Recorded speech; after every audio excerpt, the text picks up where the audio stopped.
Magandang hapon po. Magandang hapon po.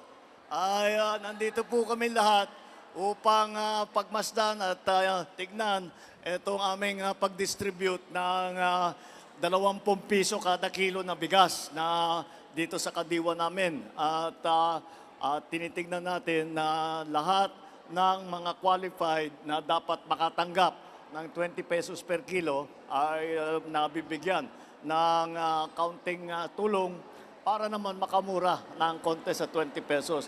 Kasama din po natin dito, nandito po, siyempre nandito yung inyong gobernador na marami rin programa para pagandahin ang presyo ng palay,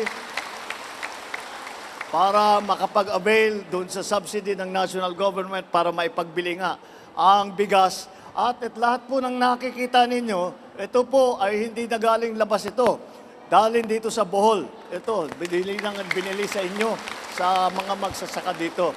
Andito rin po ang Department of Agriculture, ang kalihim ng Department of Agriculture, Secretary Kiko Laurel.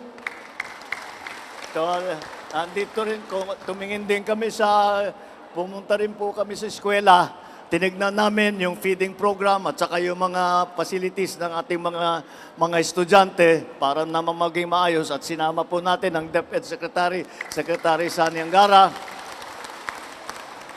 At yung hinahanap ng lahat ng mga magsasaka, ang administrator ng National Irrigation Association Authority, Administration, NIA.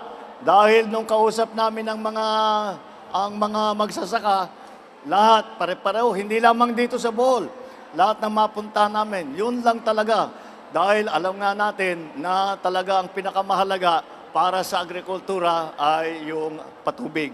Pero bukod pa sa patubig, nagbukas tayo kanina ng service area na 300 hectares, 400 ang beneficiary farmers. Yung binuksan namin na dam, sa Kalunasan.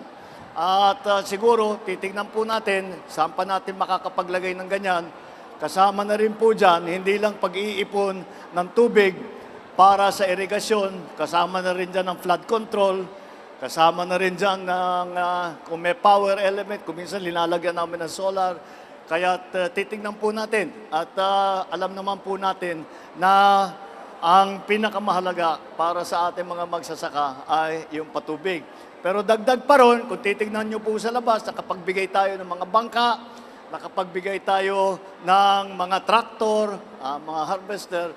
Ito po kasama po sa RCEP, sa PhilMech, yung para mechanization, para maparami natin ang mechanization.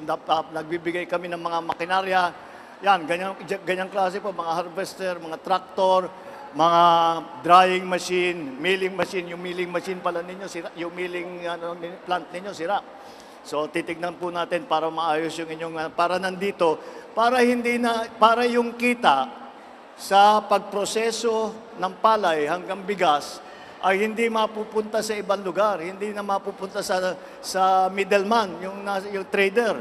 At may iwan na rito sa inyo para yung kita, gaganda ang kita ng ating mga magsasaka. Yan po ang aming tinatrabaho. Asahan po ninyo na kahit na nagbabago ang panahon, kahit na may tinatawag na climate change, na kung minsan natatamaan yung ating mga tanim, at saka yung palay, kung minsan medyo hirap dahil uulan, tapos aaraw, tapos uulan, nasisira yung quality nung ating palay.